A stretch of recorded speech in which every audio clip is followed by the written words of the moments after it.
Hello, ladies and gentlemen, and kids, and whoever's watching the show. Since it's a G-rated show, so we don't get into the woods or into the weeds, or we don't get dirty. This is Dave Emmons with the Strange Reality, and I appreciate everybody that views the videos and the shows. That comes from I appreciate me being able to talk to everybody and enlighten them about things that are going on around us that a lot of people don't understand. And I'm trying to help people understand. And I have great guests on the Strange Reality. I have guests they have different investigative background and skills, and I try to bring them forward to let people know what they know so you can be enlightened. My guest tonight, we're going to be talking about the drones. It's a big story. It's just all over. And the government just a while ago, it's about 7 o'clock Central, and just about half an hour ago, they released a statement. The FBI and the Homeland Security and the Pentagon, they released a statement saying that most of these drones are commercial and most of them are hobbyists that are flying these things. They said there's 1 million of them in the country, and they said some of the planes and craft that you see, like helicopters, are piloted by people or by pilots. Well, that I'm pretty sure that would be okay, but I think there's still a lot that they're keeping from us. And my guest, Maxim Furek, and I will be talking about that up front in the show, since it's a present time issue in which we need to get out there. My guest, Maxim Furek, he's been on the show before. He's got a rich background, includes aspects of psychology, addictions, music, journalism, and the paranormal. He has a master's degree in communications from Bloomsburg University and a bachelor's degree of psychology from Aquinas College. Maxim has interviewed celebrity demonologists Ed and Lorraine Warren. He was featured on Coast to Coast with George Norrie, exploring the bizarre with the legendary Timothy Green Beckley and Tim R. Swartz, and Art Bell's Midnight in a Desert with Heather Wade. Maxim has written numerous rock biographies and paranormal themes books, such as Flying Saucer Esoteric and The Altered States of Ufology and Coal Region Hoodoo, Paranormal Tales from Inside the Pit. Shepton, The Myth, Miracle, Music was featured on Australia's Mysterious Universe, and Maxim went over that in the last show that he was on here a few months ago, I think. And his new book, The Lost Tribes of Bigfoot, we might mention that tonight, but we're going to get into a lot of other things like hoaxers and things of that nature, has been published by Hanger One and uses innovative immersive book technology. He is a respected contributor to Fate Magazine, Dark Matter News, and Paranormal Underground, showcasing his expertise and knowledge in the field. He was a speaker of the 2024 Institute of Hermetic Studies annual conference, where he spoke about Dr. Frederick Sante, High Priest of the Coven of the Kata, Coven of the Kata, and at the 2024 Baltimore Fort Fest, which honored the legacy of Charles Fort. His book, The Death Proclamation of Generation X, a self-fulfilling prophecy of Goth. Okay, then Flying Saucer, Esoteric, and Coal Region Hoodoo. And then his latest book, in which we might bring up and talk, is right here, The Lost Tribes of Bigfoot. And we're going to get into some hoaxing going on after that. So, Maxim Fury, glad to have you back on, buddy. And we're going to be talking about the drones, and we're going to be talking about hoaxers. What say you on what's going on and what's going on in your life right now, Maxim? Well, Dave, first of all, thanks again for having me back on the show. It's always a pleasure, and I always love your inspirational message at the top of the show. I mean, it's great, and you kick it off in the right way. So thanks for doing that. You know, we could use more positivity in the world, so thanks for doing that. Thank you. Um, my wife and I are down here in Florida. We're what they call snowbirds. So I spend summers in Pennsylvania, where I look for Bigfoot, and I spend winters down here in Florida where I look for the swamp ape. Yeah. And it's funny because there's no one central organization that's keeping tabs on how many Bigfoot sightings we have throughout the United States. But it's interesting because some people feel that Pennsylvania is the third largest state with Bigfoot sightings after Washington State and California. And Right. then other people believe it's Florida. That's the third, number three. So either Pennsylvania or Florida has the three most Bigfoot slash swamp ape sightings. So anyway, I'm down here, Dave, working on, let me show you this. Now, Maxim, you have drones down in Florida too. They listed your state as having drones. There's 12 states listed as drones. Uh, have you noticed anything? Have they talked about it locally? Maybe we can kick this thing off with drones. And Yeah, I want to talk about the drones, but I was just on a podcast the other day and they asked me what I thought about the drones over New Jersey and Pennsylvania. And I really don't know. All I know is that America seems to be dazed and confused. right, We're scratching our heads and we're also afraid. And it was H.P. Lovecraft that said that fear of the unknown is the most powerful of emotions, fear of the unknown. And that's what we're facing right now. And I'm just concerned that our government has not been able to step forward and have one spokesperson that has been able to articulate the parameters of this drone thing. And just today, we had the FBI and the Homeland Security in a joint statement. Well, that didn't appease me, and I don't think it appeased no, anybody, but no, it there's didn't. something going on. And the thing that scares me is that fear of the unknown, fear and uncertainty is something that has been used to control the masses. And again, I'm just wondering, and I don't mean to start conjure up another conspiracy theory, but I'm just wondering if this is a smoke screen for something else. I mean, I wonder if we're watching these drones, that there's something else going on someplace else, and we're taking our eyes off of the ball. So I I, don't know what that is, but as far as the government's handling of things like UFOs, I mean uh, they've presented us uh, disinformation since 1947, excuses and contradictions, ignorance. Plus, we have the hoaxers in the mix, so we haven't been getting the total picture. Um, I thought it was, and Donald Trump said there's something strange going on, and for some reason they don't want to tell the people. That just added to the anxiety, almost as though there's something hidden, something clandestine that we're not allowed to hear. So well, the they say Maxim, they say Trump has been he's in the security loop, so he gets okay, briefed, and so he knows what's going on, and he's not going to say he's not under oath yet, not until it's okay, that's why he's not really coming out and saying, but he does get briefed and he knows what's going on. He said the okay, president knows, so he okay, knows who knows. But yeah, here's the thing, Maxim, that I read into this. They said that they are commercial, they're hobbyists, and they're also manned, planed yeah, and helicopters. They they said they said that, and they said that. Here's the problem though. If these people can fly these drones at night, usually they don't fly at night. They said that's out. They a lot of experts in the drone business. They say that's out. That doesn't work. Also, they are violating airspace, shutting down airports, right, shutting down air bases, and they're not doing anything about that. If they're yeah, hobbyists, yeah. I don't understand. I don't either. Yeah, none of us do. We're dazed and confused. Some of us are afraid, and I'm just wondering why this is being allowed to happen. This is almost like a modern day version, Dave, of the War of the Worlds, when Orson Welles had that radio program of a Martian invasion of New Jersey. And it was just, it was a fake. It was, it was a recreational thing, an entertainment thing.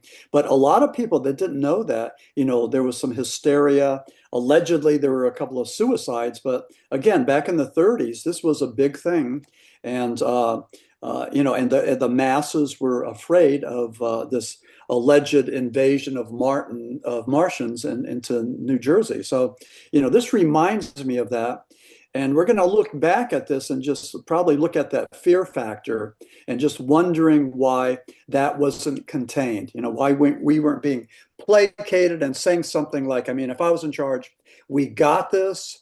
We know what it is. Nobody's in danger. We're, something like that. So we haven't, and I don't know why. It started around Friday the 13th. Just happened, I believe last Friday. Well, That actually, it's been going a month, they said, Oh, a Maxim. month. Okay, Yeah, okay, okay, they've been okay, seeing these drones a month. But also, okay. here's a funny story to break things up a little bit. On the news the other night, they were interviewing a guy. He's 72 years old, and he had a pistol, and he saw a drone in his neighborhood. So he shot it down, 2 rounds. He brought it down. He's Okay. a pretty good shot for an old guy.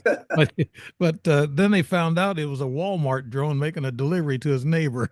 That's good. And the Yeah, cops were yeah. interviewing him, and I guess they're gonna really throw the book at him because the gal that was a cop, she said, "Can I see your gun?" He said, "Yes, it's in the kitchen."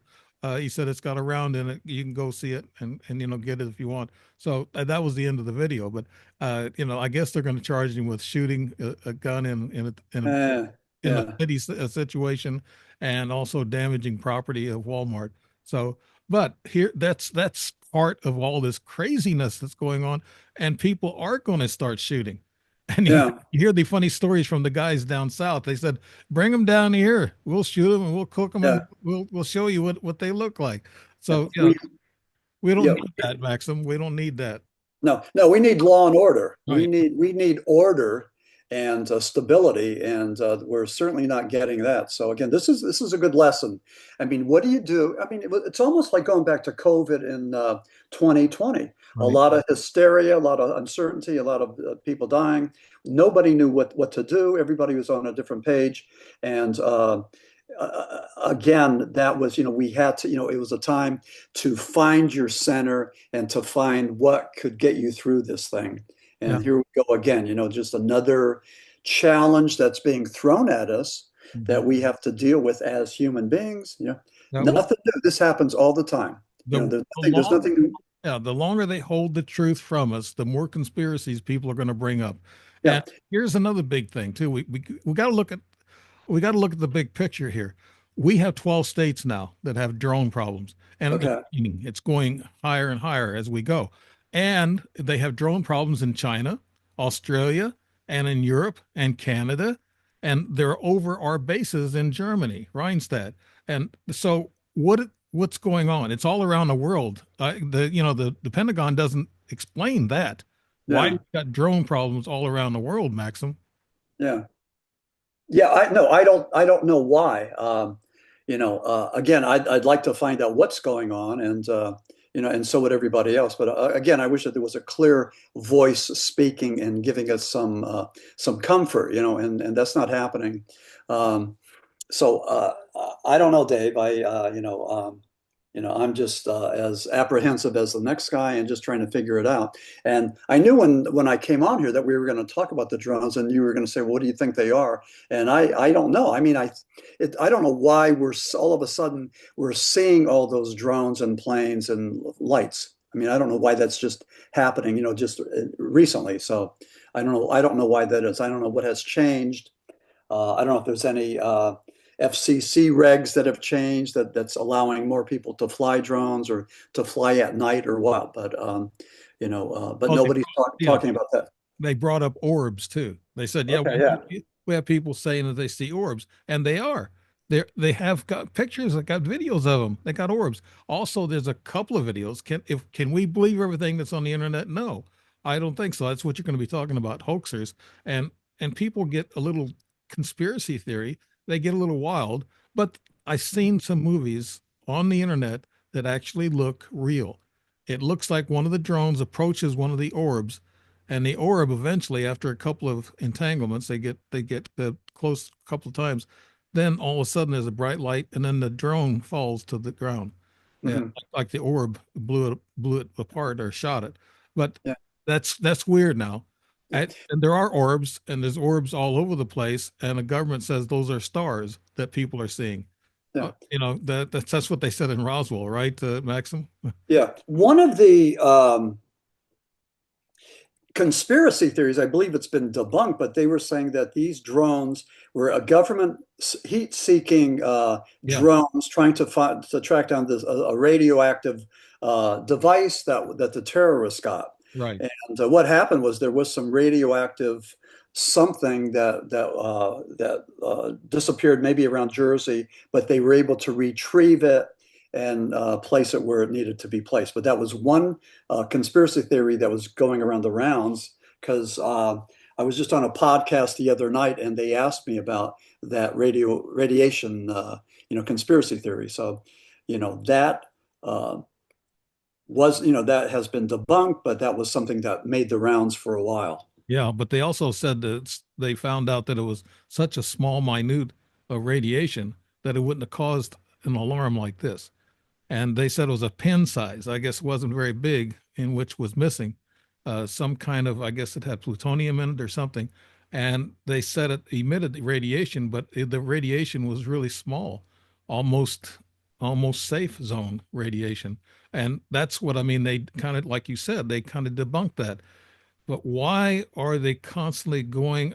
Here's my opinion. I know I'm an ET believer, and then things have happened to me. And I just lately, my car, like Yeah. I said about 3 weeks ago, right in the middle of all this stuff, we haven't talked about having drones here in Illinois, but they're up around Chicago from what I hear.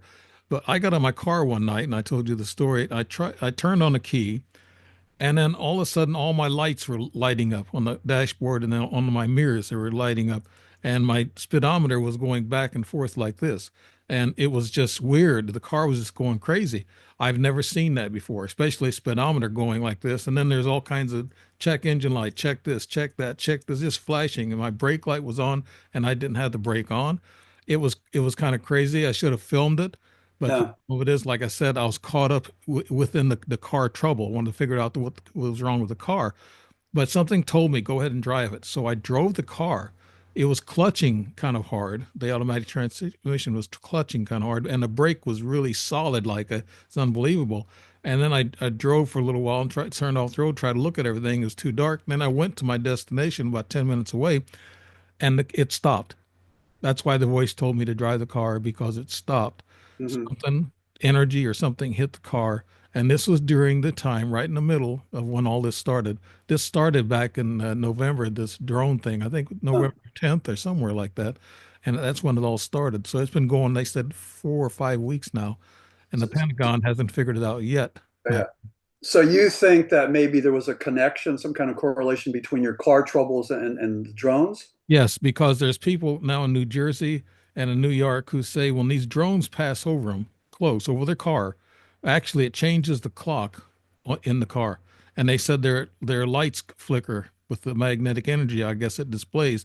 And they said the car acts kind of funny while this drone is over them. Then when it leaves, then everything's normal. And but it changes the time on the clock. So that's something electronic, like I was hit with. And Hmm. I feel that something really happened and it was kind of a message to me that Hmm. we're here. And I think maybe that's what they're telling us. But I'm half and half, Maxim. I think, yes, I think they're drones. They're probably hobbyist or commercial, but I think BlackRock and the cabal may have a lot to do with it. They're the only group, the Black Ops, that can pull together something this big around the world. That's the I guess you would call them the cabal, the new Yeah. world order people, the rich elite that's got $60 trillion in their coffers, and they're the ones that can afford all this stuff. And but the thing about they said about the Coast Guard, they said they saw these drones coming up out of the water. We don't have drones that are aquatic that I know of. They said they didn't have that. But the Mm-hmm. commander of this cutter, he looked back and saw that the drones were coming up out of the water. And how do you do that? And they said there's a mothership under the water. Then one congressman said it was Iran. I said, no, Iran's not doing it. They've already debunked the idea of Russia, China, and Yeah, right. Iran. Yeah, it's not a foreign adversary. That's what they've told us that Yeah. we're So that adds to the confusion. Maxim, do you have anything opinion on this, the whole thing, or what's going on with your well. thing?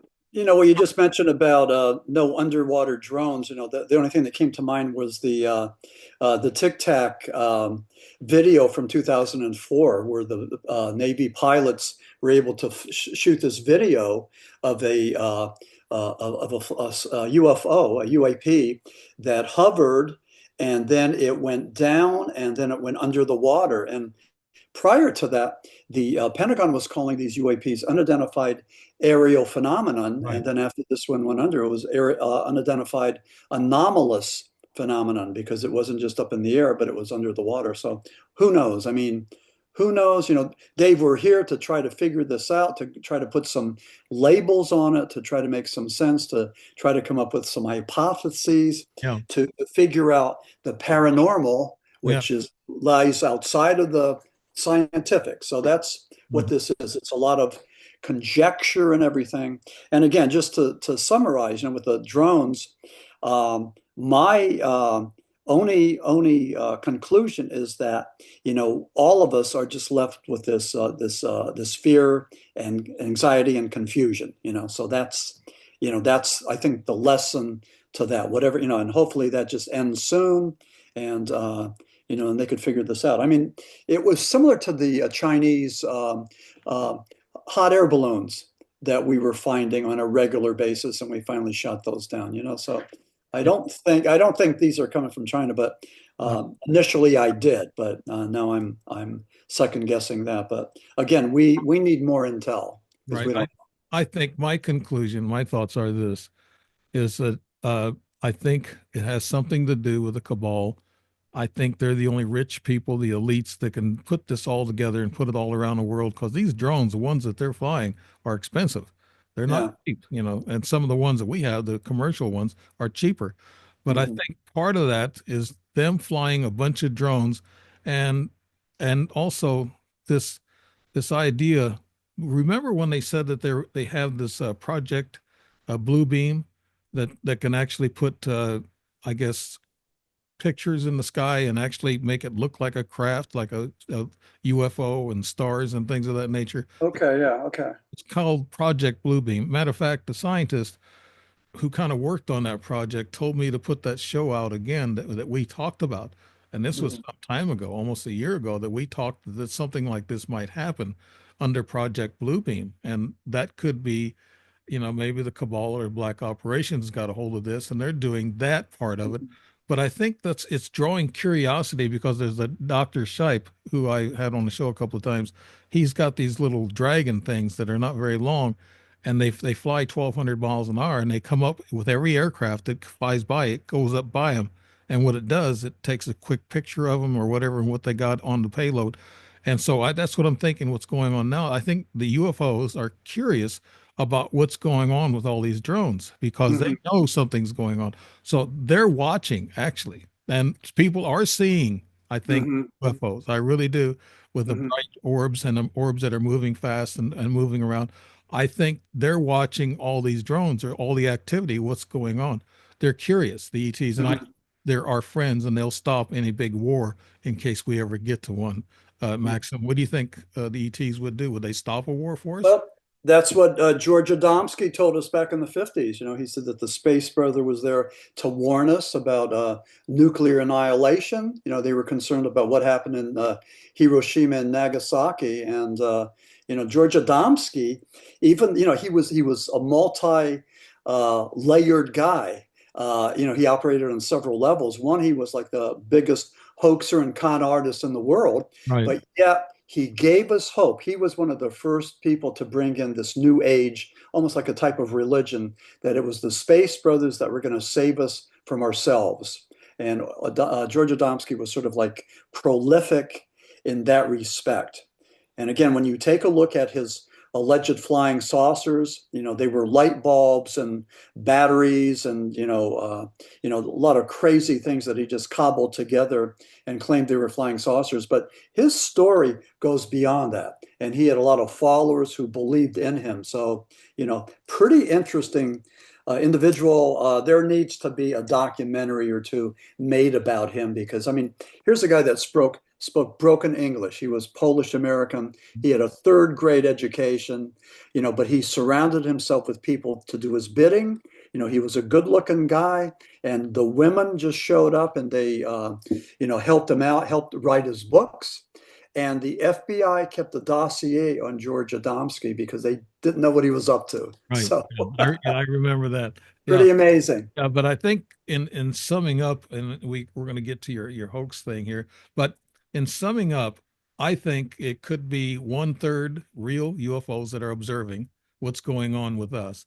If the Pentagon doesn't know about these drones and these secret craft that are flying, then it has to be some other organization, Black Ops or organization underneath them, and they're compartmentalized where they don't tell each other what they're doing. So Right. Yep. that's the part about being top secret and not letting everything out. So actually, our military don't even know. That's why they might be telling the truth that they don't know what these drones are because they're bought and paid for by the New World Order people. There's Yeah, something. that's it. Dave, if you and I had any abilities, financial abilities, we could follow the money, find out where all the money's going with the Defense Department. What are the black ops that are getting the funding, other than the CIA and FBI and everybody else. So it's going someplace, Right. and we don't even know the names of these groups. So, those entities. Yeah, it could be the cabal, it could be somebody else, but it could be our own agencies that have groups that investigate time travel and mind control and remote viewing and LSD experimentations and every single thing that you could read in a sci-fi comic book. So, every single government, I think, is experimenting with that, with all those things, those parapsychological things, just to get the edge, with the military. So, Right. uh, so again, we don't know where our monies are going, but I would love to know. Yeah, I Uh, think the rich elite that have the $60 trillion and and and, support them. and yeah, one other thing about that, I did a presentation back in June at an esoteric conference. The guy sitting next to me was from San Francisco. He worked for the government and he worked in remote viewing. And he said he couldn't tell me anything about it, but I mean, it was pretty interesting, remote viewing. I mean, what's up with that? Okay. All right, let's get into the hoaxes in which Maxim Furek, you come in and you wanted to do this. There's a lot of there's a lot of hoaxes and things going on in the UFO realm that actually the people who tell the truth are actually being smothered by all the lies and the CGI and the fake Yeah. fake videos. We could have some fake videos on this drone controversy too. You have to look at a bunch of internet film in order to make sure that you're hearing it from several different people and several different angles. But you have switched gears from rock journalist to paranormal author with new books, The Lost Tribes of Bigfoot and Coal Region Hoodoo. And why did you do that, Maxim? Yeah. Well, it wasn't intentional, Dave. I wasn't looking for the paranormal. It sort of like stalked me and hit me over the head. I'm a former rock journalist, and I was working on a book. I was working on the Shepton book. I was just trying to draw a correlation between the song Timothy from 1971 and the Shepton mine disaster from 1963. And in both cases, there were guys that were trapped in a mine, and when they were rescued, there were allegations of cannibalism. And when I started to investigate the Shepton mine disaster, I found out that there were other paranormal aspects. For example, out of body experiences, Mhm. near death experiences, afterlife experiences. Those miners saw humanoids. They saw possibly, the vision of Pope John the 23rd. They saw either emissaries or spirit guides or guardian angels. They saw humanoid creatures. They saw a whole lot of crazy stuff. I wrote that book in 2016. That's been 9 years ago, and here I am, 9 years later, after, four other books actually, like I find myself pretty much in the paranormal realm, again, just by fate, by karma, by happenstance. Again, I didn't go looking for it, but the paranormal found me. So, here I am. But I mean, I've been on tons of podcasts, and been interviewed. And, it's just been a wonderful journey that I never went looking for. So, and the paranormal community has been so accepting and respectful to somebody like me. So I just can't say enough about that. But, if I've garnered any success or any name recognition, it's taken me 9 years to get to this point. Yeah, So, yeah, it's a slow grind to get your word out there. And I know with my book and everything that I've written 4 books. I got another one going to be released. We were supposed to meet as an actual story based on my first book, except I'm speaking through another character, a lead okay. character, and it's a sci-fi book, and it's a pleasant book, and it's where aliens and the Earth people get together and fight the evil underground, in which this could be part of the evil underground. Nice. Yeah. Yeah. The Good. Yeah. drones, yeah. Well, it's all connected.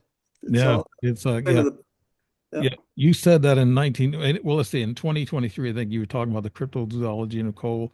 The Lost Tribes Bigfoot was recently banned at the 2024 Bloomsburg Fair, the largest county fair on the East Coast. That's significant news. What happened? I never heard Yeah. that. Well, some people, don't have an open mind or even a sense of humor. But I have a chapter in the Lost Tribes of Bigfoot. Is Bigfoot the new religion? And I talk about how people aren't going to church and believing in God the way they used to. And No, I throw around some statistics. Like, for example, I'm a baby boomer. We were born between 1946 and 1964. 64% of us baby boomers believed in God and believed in going to church on a regular basis. That was our group. With the generation Z, the Zoomers, the oldest one being 27 years old, right? only 24% of those guys believe in God or believe in going to church. So, so what's up with that? Well, I think that man is a spiritual creature. I believe we're made in the image of God, and I believe we have to express that spirituality in some way. And if you don't do it by going to church, to a temple or the mosque or wherever, some people do it by going out looking for Sasquatch, which becomes their higher power, by congregating with people with similar values and interests, by doing their sacrifice, by putting up with the harsh elements and everything, and doing that. So that chapter, I got some blowback with that chapter, and the book was banned from this Bloomsburg fair, which is really a huge fair. But I just think I ruffled some feathers, and I've been on a couple of shows, and I've gotten some really, really horrific hate letters from the religious right. So again, I'm not attacking or maligning any religion or any religious beliefs. I'm just saying that, things have changed in 2024. And for some people, Bigfoot has become the new religion. And I think a lot of people, a lot of uh, clergy, a lot of ministers will agree with that because the churches are not as active and as not being, are not getting the young people like they used to. So there's a crisis, Right. with the American church. Well, actually, they say 40%. Churches are down 40% Okay. in the past 10, 20 years. Yeah. That's a number that we can think about. But also, a lot of Christians, and this was said in the voting thing, and not being political, and all this is for entertainment purposes only to the platform. And we should have said that earlier, but Yeah, right. Yeah, and so this is just some of my opinions, and they do not reflect your opinions or the opinion of your network or your podcast. But I think it's important to discuss this, and again, like what I say, if people aren't expressing their spirituality by going to church, then there's other ways that they do that. And even going to the woods, as John Muir said, is communing with God, is looking to the face of God, so is taking away all the white noise, right. civilization, and it's a healthy thing. So Spiritualism, and I guess what you can do also is meditate and pray and meditate. But then you don't include your kids into that a lot. And the morals of this country have been going downhill for the right. 20 years too. And I think that's a sign of the times because we're not putting God into everything that we do, like in schools or whatever. Mhm. And we need to start it there. We need to get it back. We've been losing that, but I think it's going to come back coming this year. Actually, we can say Merry Christmas now.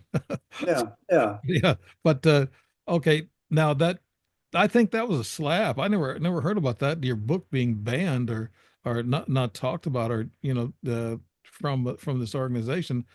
How they really have the nerve doing that. I'm telling you, because uh, that's something that's your research and it's your yeah. opinion, and And so yeah, and I didn't go to war with him. I didn't go to battle with him. I talked to a couple of people. I think that decision was probably made by a handful of people, and perhaps in the guise of religious expression. I'm not sure, but it wasn't worth it. It was, you can't fight City Hall, and this was a battle I wasn't going to win. So, so fine. I mean, you know, right. I think we have another problem in the UFO phenomena, ufology. We have the talking heads who most of them haven't had experiences, but they go by other people's experiences and their conventions when they make speeches at these conventions, and they're using other people's stories. I know there's been some who used my stories, and I didn't appreciate it because after about a month I tried to call them back and talk to them about stuff. They wouldn't even answer my call, but yeah, they got my information and ran with it. So the talking heads are some of the things that I think they're gatekeepers, and they've used their own opinion, like these people that did with you. They had their own yeah, opinion, just a few of them, but I think they cherry picked stories that they want, and those stories that they cherry pick is something that they can probably make a good speech on and maybe make yeah, yeah, yeah. You're right. Yeah, yeah, money at a convention. So yeah. yeah, in your book, The Lost Tribes of Bigfoot, you go to links to call out Bigfoot and UFO hoaxers. What is it about them that makes you so angry?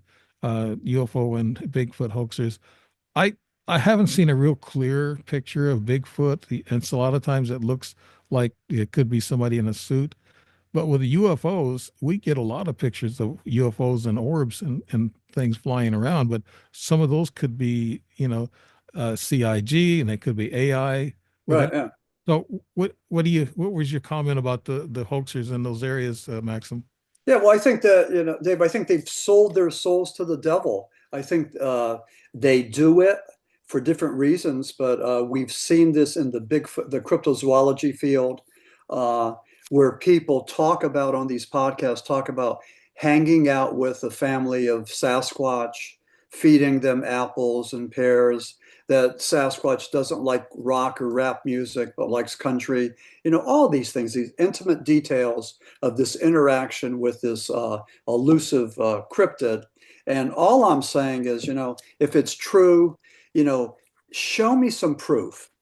Give me some DNA. Give me a handful of, of hairs, with Bigfoot DNA that doesn't belong to a black bear, but belongs to an unknown species. Give me something. But I hear these podcasts, I listen to them, and I just shake my head. And one thing is, like, I'm listening to this that a lot of times I think is disingenuous. And the other thing is, I think there's some people that actually want to hear this.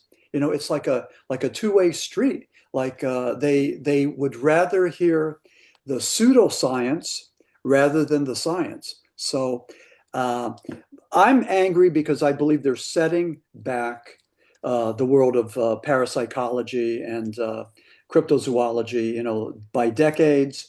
We're having the hardest time now being accepted by the scientific community and by the public. A lot of people think that we're just fools, that we're just foolish and, just really strange people. But the hoaxers are doing their best to go and discredit us. And I call them out. And in the Lost Tribes of Bigfoot, I have, let's see, three chapters where I go out after the hoaxers only because I believe it's an important part of this whole tapestry, as just as important as popular culture. We have to take a look at that. And when you talk about the CGI and the AI, I mean, there's nobody on the planet that hasn't seen an image of Bigfoot because of these computer generated things. So already our heads are filled with images of flying saucers, or what we should uh, uh, think are flying saucers, what we should think flying saucers should look like, and also with Bigfoot. So not only is there a lot of CGI out there, but we're sort of being pre-programmed, or hypnotized or brainwashed, call it what you want, to for a certain belief. And I don't, talk about that specifically in my book, but I mean that has to be another form of hoaxery, even like social indoctrination. That this is what these unknown things look like, and it's getting easier and it's getting more prolific. I mean, with the internet getting larger and larger and more widespread, we're not getting away from it. So. Right. Uh, That's why the that's why when I look at the internet, I look at quite a few stories about the same subject that before I start thinking, okay, this could be correct, that could be correct, but that's not my judgment call. I'm not to judge people. People who have seen things and done things, I'm not going to take that away from them. Yeah, I just don't like these people being manipulated, by the talking heads and by other people. And I heard that George Knapp and other people said that they're glad that commercial pilots can come forward now and military pilots can come forward and talk, and the police can come forward and state their eyewitness testimonies. And they said they believe them, but they don't believe the people on the street, because most people on the street are kooks and making up things, just like you're saying. So yeah, yeah, yeah, yeah. so actually, that's what I'm talking about. The people are cherry picking, and it's the talking heads, the gatekeepers, who will, let you get your face or your story out there. Yeah. But I do it in a small way. The Yeah. internet thing, Facebook and the other platforms. I try to enlighten people and let people tell their stories. Maxim. Yeah. Yeah, yeah. And I think George Knapp might have been one of those witnesses in the latest congressional hearings. We had one in Yes. July of 2023 where David Grush and several pilots testified. Grush, of course, said that he knew where the bodies were and knew where the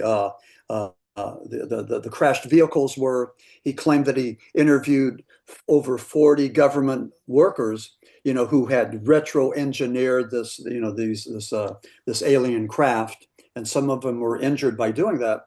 And then just recently, like what, a month or two ago, the Congress did it again, and had a bunch of witnesses that again said that the government knows where these bodies and vehicles are. So that's where we are. So we're talking the talk, which is great, and the government says they're going to be more transparent. That's great. Well, where's the information? Where's the big reveal? Where are the crashed vehicles, and where are the humanoid creatures?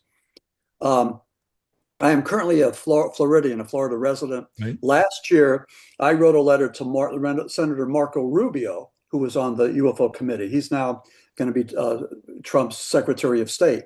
But Marco Rubio answered me, and again, I was pressing him to have David Grush and his peers, fess up and tell us where, to show their cards, to tell us where those vehicles are. And Grush said that he would do that in the right setting if the people he spoke with had the proper clearances. So that should be easy to do. Oh yeah, the military's already moved those bodies.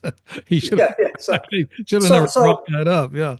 But So I'm as frustrated with the crashed UFOs and the bodies as I am with these drones over New Jersey. yeah, You know, you're I'm right.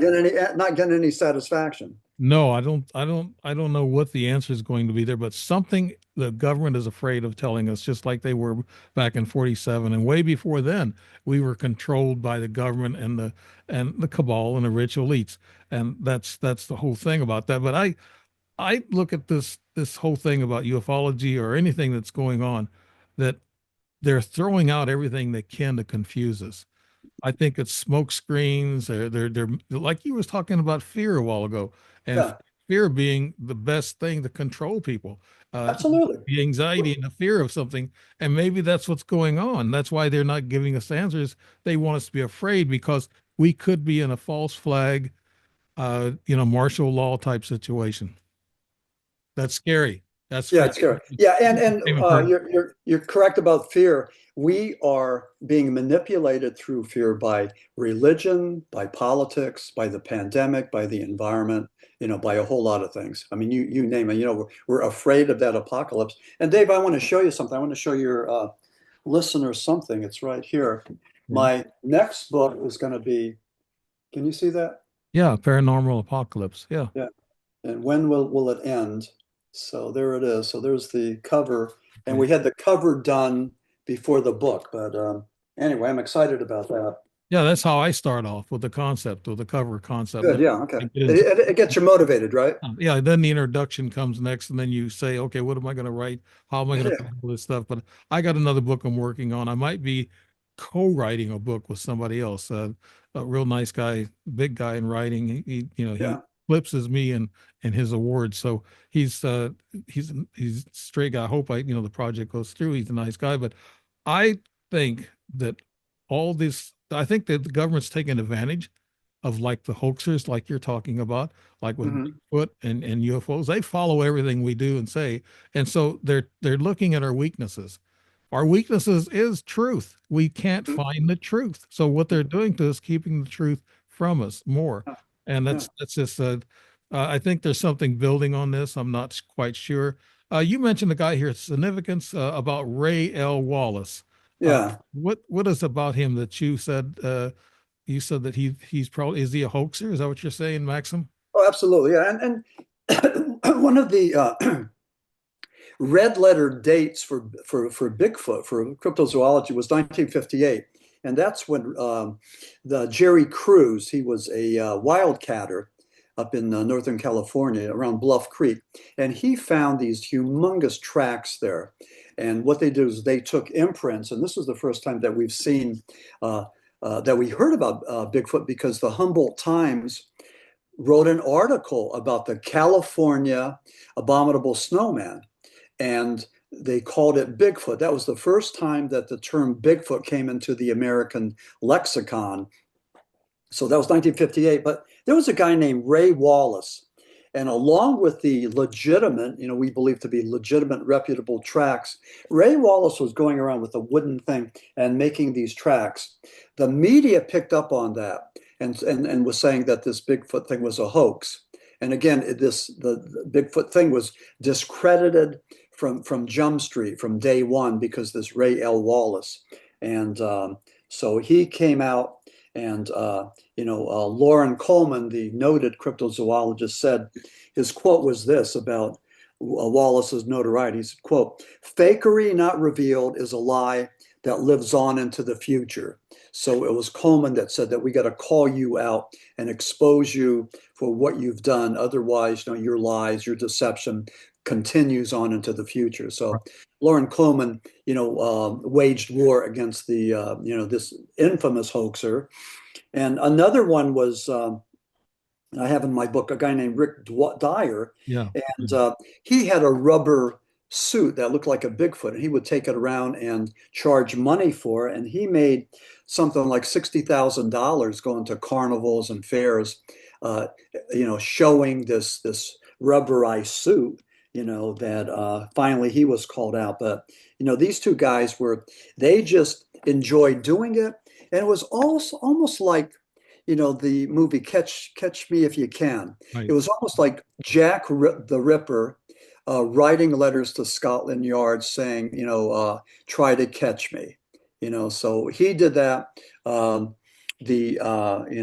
So many of these serial killers, the serial bomber, was it Ted Kaczynski, did the same thing. He would write cryptic letters to the authorities. The Zodiac killer did that. This is just part of the same. I think a lot of the hoaxers do that just to go and tease and taunt the authorities to see if anybody could catch them. Because they're narcissists. They think they're smarter and better than the rest of us, and so they're doing these hoaxes. Sort of challenging guys like me and you to find them out. Right. So They're like that's their what 15 minutes of fame. I know exactly. That's yep, and that's that. Yeah, they get uh, that too.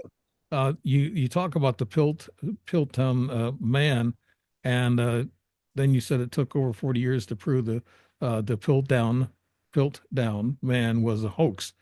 Uh, Now, what was that story about? Well, Piltdown. that's an infamous story that I think probably you probably heard about maybe in eighth grade, but you forgot. But it was pretty infamous. What was happening was this: in Germany, they discovered the Heidelberg Man, and it was one of the earliest known humanids out there, and that was in Germany. Now, Great Britain, there was a guy named Charles Dawson. He was a lawyer and an amateur fossil collector.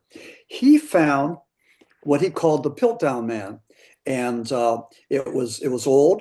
And they claimed, him and his peers claimed, that the Piltdown Man was older than the Heidelberg Man. So there was all this uh, uh, English pride, this nationalism, because they wanted to go and beat Germany. Well, it took 40 years to find out that Charles Dawson was a con artist. He was using an old human skull and an orangutan jaw. He put them together. He filed the orangutan's teeth to make them look like a human's. He peppered the bones with iron oxide to make them look a lot older. And there were a lot of scientists and politicians that didn't want to admit that the Piltdown Man was a hoax because this was their bragging rights. But it took 40 years before the scientific community was able to go and call out Charles Dawson for what he did. So it was, again, another hoaxer that instead of us putting our energies into the proper scientific channels, we were putting our energies into this hoax. And Right. so it was a waste of time. It was a major embarrassment. It never should have happened. But that Piltdown, I have a whole chapter on the Piltdown Man. It's just amazing how many people were involved in that, and just how the whole social fabric seemed to support it. I mean, they wanted this to be a truth, which it wasn't. I think a lot of investigators nowadays, they have more uh, technology to check these things that you're talking about. And I think that's why a lot of these things are coming out as hoaxes now, because they were fabricated years ago. But now, with the scientists having these types of carbon dating, and even Right. more for advanced than carbon dating, they can check the chemical analysis, metallurgy, and everything else. Yeah. Yeah. So they have more to look at. I've been hearing things that they've been finding human footprints like 200 million years old. And actually, these are archaeologists, and these are legitimate reports that are coming out. And so we've been here and gone 6 or 7 times, have been recycled as humans. Uh, Yeah. yeah, That's a good way to put it. Yeah. yeah. Now, the Minnesota Iceman connected with Bigfoot in any way, and did this cryptozoologist Ivan T. Sanderson and Bernard Hooverman believe that they had discovered the missing link. Now, that's been a hoax also, Max. Yeah, that was the con artist was a guy named Frank D. Hansen, and he found this thing that he called the Minnesota Iceman. He said that he found this Bigfoot creature, this missing link creature, floating in a glacier off the coast of Siberia. So he was did the same thing, took it around in carnivals and fairs and everything, and the cryptozoologist Ivan T. Sanderson, who coined the term cryptozoology, and Bernard Helveman, who is the father of cryptozoology, they were desperately looking for the missing link. They wanted to find the connection between an ape and human being, and they thought it was this Minnesota Iceman. So they looked at this thing. It was rotting. They could smell the rot and everything. So that it was true. They thought it was true. But then allegedly this disappeared and it was replaced by something else. And Frank Hansen said that the original Minnesota Iceman was authentic, and it shouldn't be confused with the one that he traded, the rubberized one. But so that was the confusion. But I think it was the same thing that happened with the Roswell autopsy, and they had the guy that did that claimed that he lost the footage to the original autopsy. So what he did was he recreated this autopsy using a rubberized humanoid. So that's how that came in. But again, this is just the art of the deal. This is the art of the deception. This is just getting caught in a lie and saying, well, it wasn't that wasn't really the real one that you looked at. That was the rubberized one. The real one is over here someplace. So that's what they did. They got caught in lies. And but the problem with the Minnesota Iceman is that cryptozoology that was in sort of in its infancy, was embarrassed by this con artist, by this guy that had a rubberized suit, the Minnesota Iceman. So that was again an embarrassment, to us and to any kind of scientific validation that we could have had or should have had. So, you know, um, that was amazing. But yeah, Ivan T. Sanderson and Bernard Helvelmans they got skunked, they got sucker punched, and that was unfortunate. Yeah, I just want to add in. We was talking about UFOs earlier, but I wanted to add in Louis Alessandro. Oh He yeah, he has been coming forward. I like what he's been saying. That and he looks like he's a little stronger now about his beliefs and what's going on with him, and he's presenting himself much stronger now. I don't know what happened, but he was quiet before, and he was kind of you couldn't understand a lot of what he was getting at. But now he's being direct. I saw him on a couple of podcasts and he's coming out strong and he's talking about the subject of disclosure and yeah. that's good to see. Yeah, uh yeah, and he was one of the guest speakers at that congressional hearing just yeah. recently. Hmm. So I mean, he was very outspoken with claiming that the government knows things Yeah. they're not telling us. So Yeah. everybody's saying the same thing. Now Maxim, you say here that the Patterson Gimlin film, you trust that film to be the authentic Bigfoot example, Maxim? Yeah, pretty much. And I've looked at it, and after the Zapruder film of the Kennedy's assassination, this Patterson Gimlin film has been the most scrutinized video ever. It's only 58 seconds, but most of the leading primatologists, like Dr. Jeff um, Meldrum Right. from Idaho, and Lauren Coleman and Nick Redfern, and just so many people believe that it's authentic. Not a man in a rubber suit, in a Bigfoot suit, but an actual creature. It's a female. You could see the breasts. Right. No, you could see the glute muscles and everything else. And There's also an injury that it had and it showed, I think somewhere along the right hip or something. Something. okay, No. Uh, yeah, I wasn't familiar with that, but when they look at the stride and when they measured the stride and when they took the footprints, I mean, again, here we go. It was larger than any human or any bear, and the stride was a wider stride than a bear or a human would make. So, there's a lot there. And again, this Patterson Gimlin film is probably the best recognized proof we have that Bigfoot exists. yeah. And it's only 58 seconds. And you know, uh, Roger Patterson has passed away, but Bob Gimlin is maybe, I want to say 87 years old. He's getting up there, but they were the two cowboys that were making a documentary. They were going to make money to do an expedition to find Bigfoot. So that's how they found, Patty. Okay. Maxim, you talked about here that what are your thoughts of the 2023 Colorado Bigfoot train video? I've never seen that video. I never heard of it, Maxim. Is it on YouTube or what? Yeah, I'm pretty sure you could track it down on YouTube, but I think it was a fake. I have a chapter that in my book, and what happened was there was a married couple. They were celebrating their anniversary on a train ride, and in Colorado, and somebody in the back of the train shot this what looked like a Bigfoot creature walking along the valley there at the valley of the mountain. Hmm. And some people thought that maybe it was somebody wearing a ghillie suit, a hunter wearing the suit that would allow them to get close to the animal, a ghillie suit that would go and cut down vibration and sound, things like that. But it was during elk seasons. So for somebody to take a chance and go out there during elk season, doesn't make a whole lot of sense. But I don't know. The people that I've talked to, I think most of them felt that Colorado Bigfoot video was a hoax.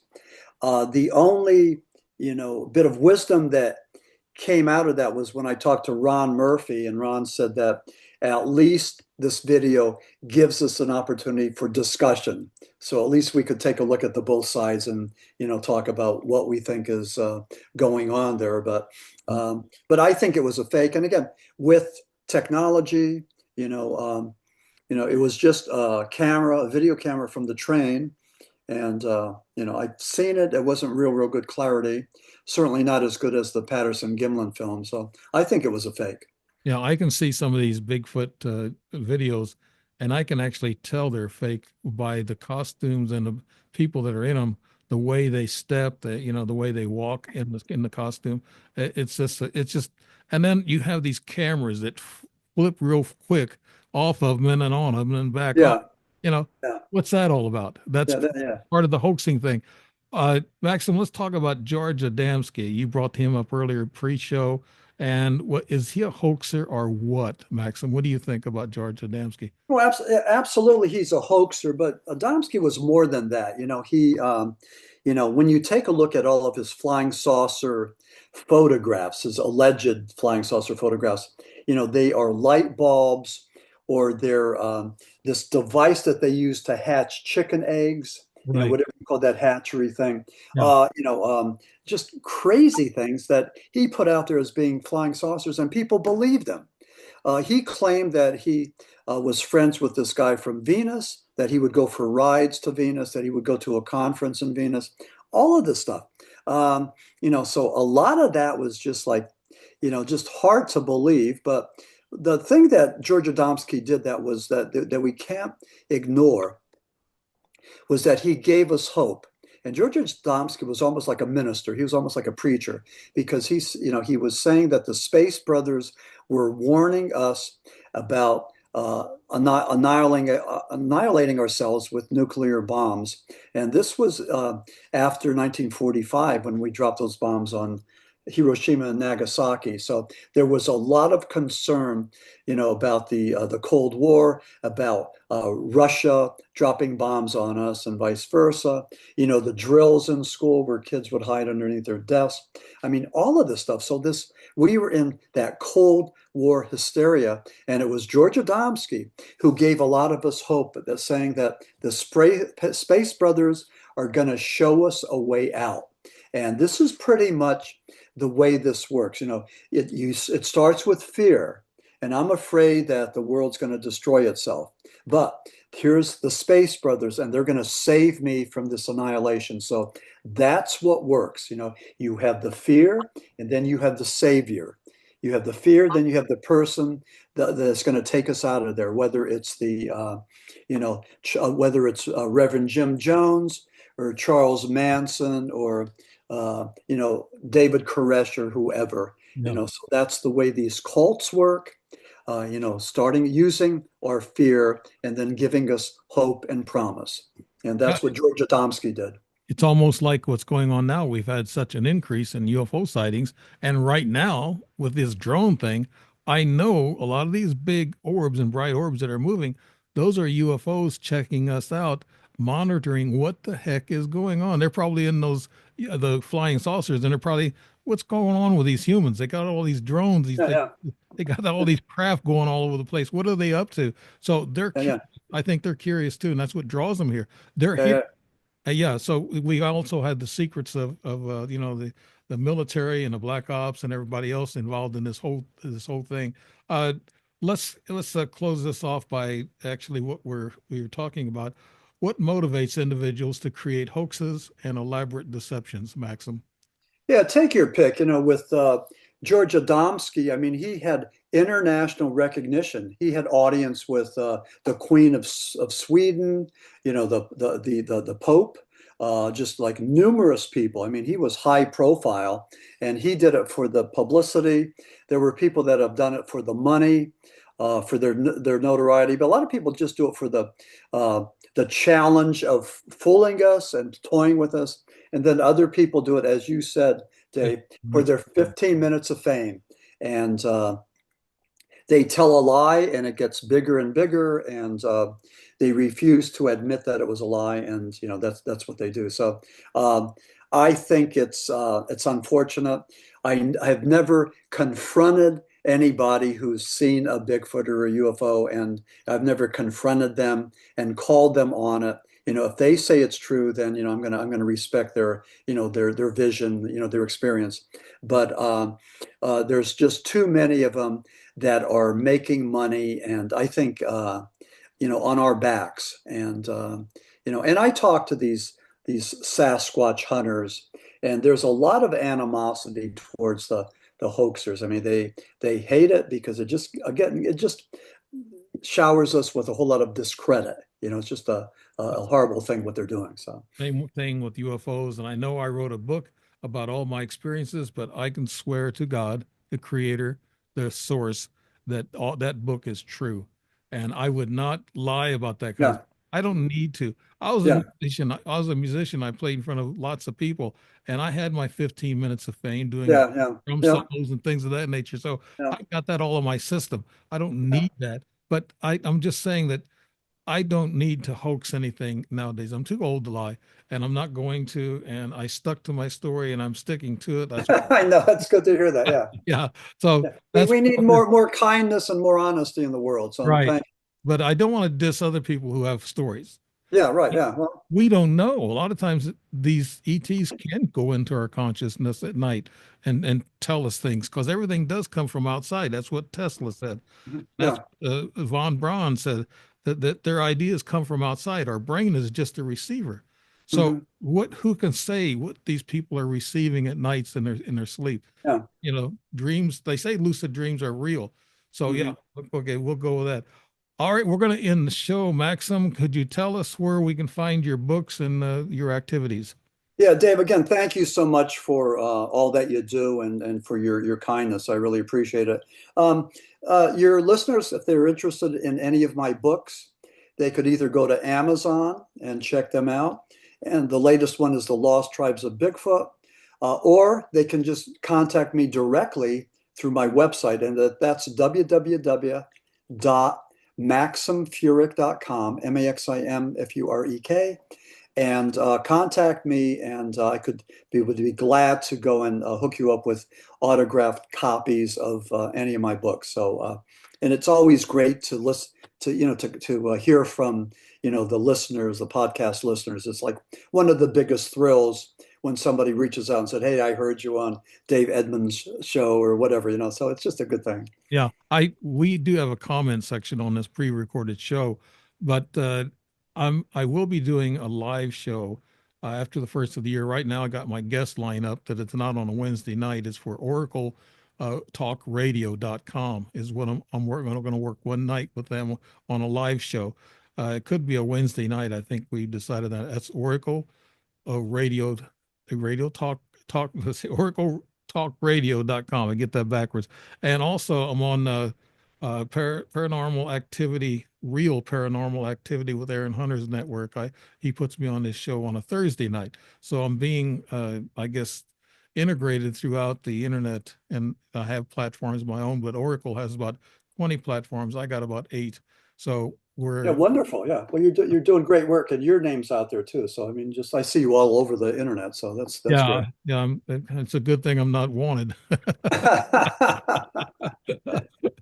The Matt, guy behind the drones. Yeah. yeah, and I envy you being in Florida. That's nice down there. I always loved it there. And the last time, Yeah. about 3 or 4 years Well, ago. I get inspired to write, so I'm just glad to be. I'm working on Paranormal Apocalypse, which is going to be a great book. I am just excited about it. So No, great, great.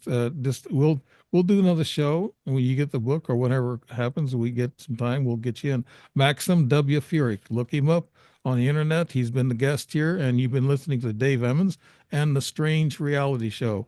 we thank you very much for tuning in and hope that you do make some comments about some of this material, and look for the live show on oracletalkradio.com, or Real Paranormal Activity on a Thursday night with Aaron Hunter.